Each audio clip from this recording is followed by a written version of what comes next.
बेटियों हम शर्मिंदा है, तुम्हारे कातिल जिंदा है। बेटियों हम शर्मिंदा है, तुम्हारे कातिल जिंदा है। बेटियों हम शर्मिंदा है। तुम्हारे कातिल जिंदा है। We want Justice! We want Justice! We want Justice! We want Justice! We want Justice! We want Justice! We want Justice! बेटियों हम शर्मिंदा है, तुम्हारे कातिल जिंदा है। बेटियों हम शर्मिंदा है, तुम्हारे कातिल जिंदा है। बेटियों हम शर्मिंदा है। तुम्हारे कातिल जिंदा है। We want Justice! We want Justice! आवाज दो, अमेरिका! आवाज दो, अमेरिका! आवाज दो, अमेरिका! आवाज दो, अमेरिका! आवाज दो। अमेरिका! हमारी बहनें, हमारी बहनें, हमारी बहनें, हमारी बहनें। Justice! We want Justice! We want Justice! We want। मैं स्टार्टअप जो एक स्लोगन से करना चाहूंगी नारी शक्ति को लेके। तू आंख उठा, तू शस्त्र उठा, तू आंख उठा, तू शस्त्र उठा, अब अश्रु नहीं तू आंख दिखा, रोंदे तुझको जो पैरों में उसको करके तू खाक दिखा। ये मेरी ट्रिब्यूट आज हमारी बहन जो कलकत्ता में शहीद हुई, हम इसे शहीदी कहेंगे। शहादत दी है उसने अपने प्राणों की। 36 घंटे ड्यूटी देने के बाद जब वो 2 घंटे आराम करने की अपनी ज़िंदगी के बारे में सोचा, तो उस दरिंदे ने उनके साथ ऐसी शर्मनाक घटना जो उनके साथ घटाई है, बताते हुए हमें शर्म आ रही है। ये ट्रिब्यूट जो है हम डॉक्टर देवनाथ मोमिता दोबीनाथ के लिए रखा हुआ है, लेकिन सिर्फ ये एक डॉक्टर की कहानी नहीं है, ये हर उस बच्ची की, हर उस मेरी बहन की जो इस दर्दनाक पीड़ा से गुजरी है, उन सबको हमारी हम सभी बहनों की ओर से और हमारे जितने भी सिविल सोसाइटी की यहाँ पे पूंछ के NGOs है, उन सब की तरफ से उनको एक ट्रिब्यूट है। और खास करके मैं ये आपके चैनल के सभी के माध्यम से कहना चाहती हूँ कि ममता बनर्जी को शर्म आनी चाहिए कि उसके राज्य में एक औरत है जो सत्ता संभाल रही है, उसके राज्य में इतने घटिया काम हो रहे हैं। आज भी आप लोगों ने न्यूज़ में देखा होगा कि बंगाल की जो एक एक्टर है मुखर्जी, उन पे भी आज चलती गाड़ी में उन पे अटैक किया गया और अटैक करने वाला भी एक आदमी ही था। मैं कहती हूँ कहाँ सोया हुआ है हमारा समाज, कहाँ सोई है नारी शक्ति जिसकी बड़ी बड़ी मिसालें दी जाती हैं। यत्र नारेस्तु पूजन्ते रमन्ते तत्र देवता। जिस घर में नारी का अपमान होता है वहाँ देवता वास नहीं करते, और जिस देश में नारी का अपमान हो रहा है वहाँ देवता वास कैसे करेंगे। मेरी आज आप सबके माध्यम से सभी मातृशक्ति को और हमारी पूंछ की बहनों बच्चियों से अपील है, अगर आपको कोई मेंटली हैरेस करता है, अगर आपको कोई ब्लैकमेल करता है, एक बार वो मेरी बच्ची और बहन जो है मेरे पास आ जाए, आगे वो शख्स जाने और मैं जानूं। अब समय आ गया है सोने का नहीं जागने का। अब हमें दूसरों पे निर्भर नहीं रहना है। हमारी मातृशक्ति इतनी काबिल है कि वो सामने मर्द का मुकाबला कर सके। हम किसी की पाँव की जूती नहीं है जो हमें रौंदा जाएगा, गली गली में रौंदा जाएगा। आजकल आप देखते हैं इंस्टाग्राम पे कोई भी अगर बच्ची हमारी कोई पोस्ट डालती है, फेसबुक पे कोई पोस्ट डालती है, तो नीचे घटिया से घटिया कमेंट आते हैं।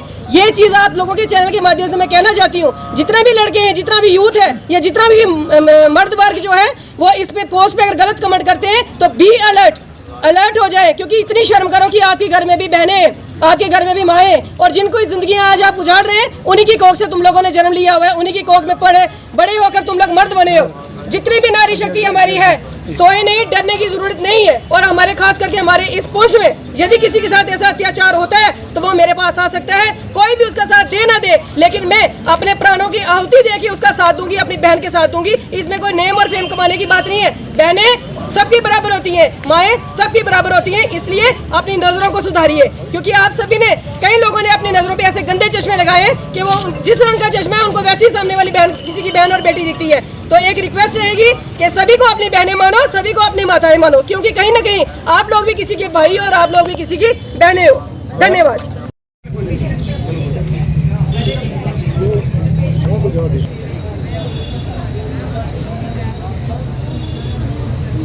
चलाई नहीं, मैं कोई गल इसमें फोटो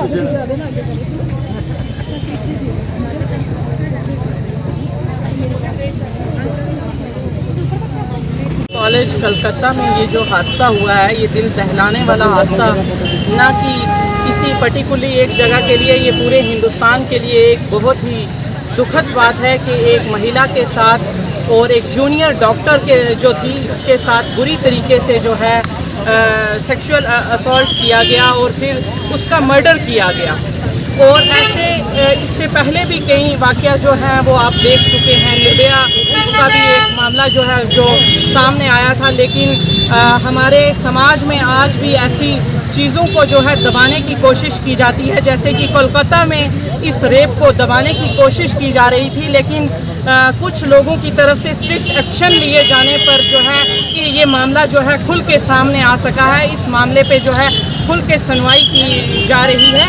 और ऐसा जो ये जो वाक़या इस जूनियर डॉक्टर के साथ हुआ है, ये कल हमारे समाज में किसी भी बच्ची के साथ, किसी भी महिला के साथ ये जो है ये हादसा हो सकता है। और ऐसे कई हादसे होते भी हैं जिनको महिलाएं छुपाती हैं और जो है किसी को बताती नहीं है। मैं अपनी महिलाओं को, अपने समाज की बेटियों को जो है ये कहना चाहूँगी कि ऐसी जो अगर सेक्सुअल आपके साथ कोई हरासमेंट या ऐसे कोई केसेस होते हैं, इनको पहले अपने माँ बाप के साथ शेयर करें या हमारी सिविल सोसाइटी के जो बड़े लोग हैं उनके साथ ये बातें शेयर करके आप इन मामलों को खुल के सामने लाएं, ताकि वो जो दरिंदे हैं उनको जो है फांसी के तख्ते तक पहुंचाया जा सके।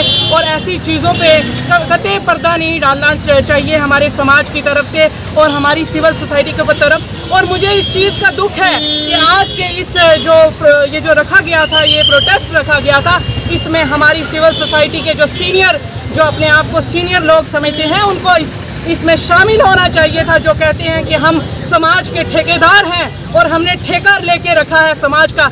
खाली जाके सीनियर अफसर्स के साथ फ़ोटो खिंचवाने से और उनको गुलदस्ते देने से नहीं, समाज की बेटियों के हक की बात करनी चाहिए उनको। और उन लोगों को आज यहाँ एक हमारे हिंदुस्तान में एक बहुत बड़ा वाक़या हुआ है। उन ठेकेदारों को, जो हमारे सिविल सोसाइटी के ठेकेदार बने हुए हैं, उनको इस प्रोटेस्ट में शामिल होना चाहिए था। अगर नीतू जी ने अब एक कॉल दी और हम यहाँ पे पहुँचे, और मैं मुबारकबाद देती हूँ नीतू जी को, जिन्होंने इतना अच्छा काम किया है समाज में। एक कॉल पे उनकी पे हम सारे यहाँ पहुँचे हैं। और उन लोगों को भी पहुँचना चाहिए था जो हमेशा कहते हैं हम बेटियों के लिए ये करते हैं, वो करते हैं, बड़े बड़े दावे करते हैं, और लेकिन वो खोखले दावे हैं उनके। सच तो ये है कि वो उनको जो है महिलाओं के आगे आने से और महिलाओं के अगर देखती हूँ कि बाकी क्या औरतें और क्या मर्द जो हैं सिविल सोसाइटी के, सिर्फ जब सिविल सोसाइटी की मीटिंग होती है और ये डाक बंगले में जाके अपनी कुर्सियाँ और टेबल ढूंढते हैं और अपनी सीटें कुर्सियां मल रहे होते हैं और कहते हैं कि हमने मीटिंग करनी है डिप्टी कमिश्नर के साथ, या कोई डीआईजी आ रहा होता है या कोई एसएसपी आ रहा होता है। आज उन लोगों को यहाँ पे शामिल होकर अपनी उस प्रेजेंस का दिखाना चाहिए था। लेकिन मुझे बहुत अफसोस होता है मेरे भाइयों, क्योंकि मैं सच कहती हूँ और सच सबको कड़वा लगता है और लगता रहे, मुझे उससे कोई फ़र्क नहीं पड़ता। उन लोगों को आज एक कॉल पे, नीतू जी हमारी सीनियर एक्टिविस्ट हैं यहाँ की और एक रिस्पेक्टेड महिलाएं हैं, उन्होंने एक कॉल दी थी, तो उन लोगों को यहाँ पे पहुँचना चाहिए था। लेकिन अफसोस की बात यह है कि आज इस डिस्ट्रिक्ट पुंछ के बच्चे को इस प्रोटेस्ट में शामिल होना चाहिए था, लेकिन ऐसा नहीं हुआ। लेकिन जो ये हादसा कलकत्ता में पेश आया, ऐसे हादसे डिस्ट्रिक्ट पुंछ की कई महिलाओं के साथ, कई बच्चियों के साथ पेश आ चुके हैं, जिन पे आज तक पर्दा डाला जा रहा है और इन हादसों को कतई छुपाया नहीं जाएगा। और जो इस हादसे में जो इस हादसे में जो जिन गुनाहगारों का साथ देंगे, उन गुनाहगारों को भी जो है उनके खिलाफ भी सख्त से सख्त कार्रवाई की जानी चाहिए। धन्यवाद। जय हिंद, जय भारत।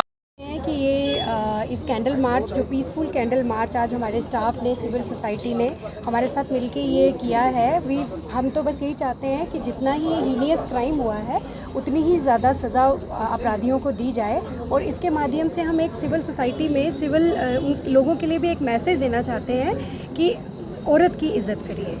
इससे ज़्यादा मैं कुछ नहीं करूँगी। औरत को इज़्ज़त देना हम सबका फ़र्ज़ है। मैसेज बस यही है कि स्टाफ की या किसी भी औरत की जहाँ भी कहीं वो वर्किंग प्लेस में काम करती है, वो सिक्योर फील करे। सिक्योर वो तभी फील करेगी जब लोग उनकी इज़्ज़त करेंगे, सोसाइटी उनकी इज़्ज़त करेगी, उनको समझेगी कि ये माँ बहन है, ये भी किसी की बेटी है। कल इनके साथ अगर हम कोई बदतमीज़ी या कोई भी ऐसा काम करेंगे, कल को किसी की बेटी के साथ भी ऐसा हो सकता है। तो बस यही है कि सबको ये देख के चलना है कि औरत है, औरत की इज़्ज़त करनी है।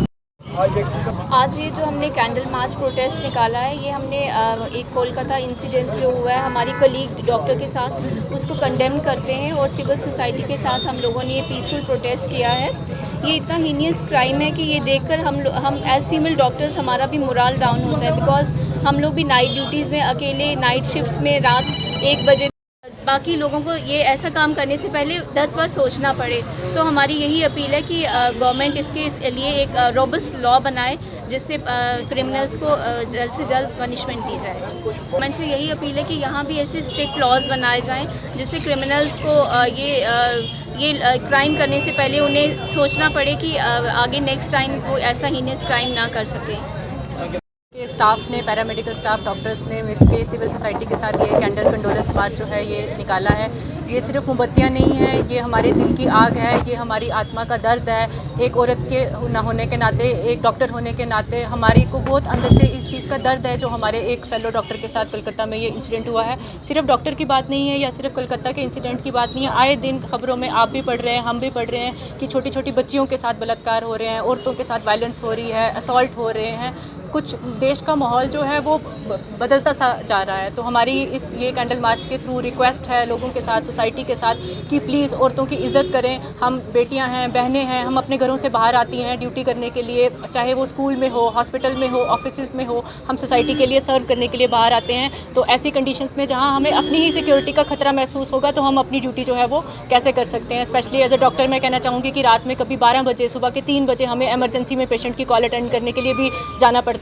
तो उस टाइम पहले हम बहुत ही सिक्योर फील करके जाते थे कि हॉस्पिटल में तो कुछ भी नहीं हो सकता, लेकिन इस इंसिडेंट के बाद हमारे को भी अंदर से थोड़ा सा डर लगता है कि हम बाहर जा रहे हैं तो हमारे साथ भी कोई इंसिडेंट जो है वो हो सकता है। तो यही रिक्वेस्ट है एडमिनिस्ट्रेशन के साथ भी कि डॉक्टर्स की सिक्योरिटी की तरफ भी कोई स्टेप्स जो हैं वो हॉस्पिटल के अंदर उठाए जाए। डिमांड यही है जो एक ऑल ओवर इंडिया IMA की भी निकाली गई है अपील कि एक सेंट्रल प्रोटेक्शन एक्ट की बात की जा रही है ऑल ओवर, एक सेंट्रल लॉ जो है वो डॉक्टर्स के लिए, पैरामेडिकल स्टाफ के लिए, हॉस्पिटल के लिए जो 24 आवर्स 36 आवर्स स्टाफ ड्यूटी कर रहा है हॉस्पिटल में, उनकी सिक्योरिटी इंश्योर करने के लिए कोई ऐसा स्ट्रिंजेंट लॉ लाया जाए जिससे जो भी कोई इलीगल एक्टिविटीज़ करने वाले जो क्रिमिनल एलिमेंट्स हैं उनके अंदर एक डर, एक खौफ पैदा हो ताकि वो हॉस्पिटल में आके ऐसे इंसिडेंसेस जो हैं वो ना कर सकें।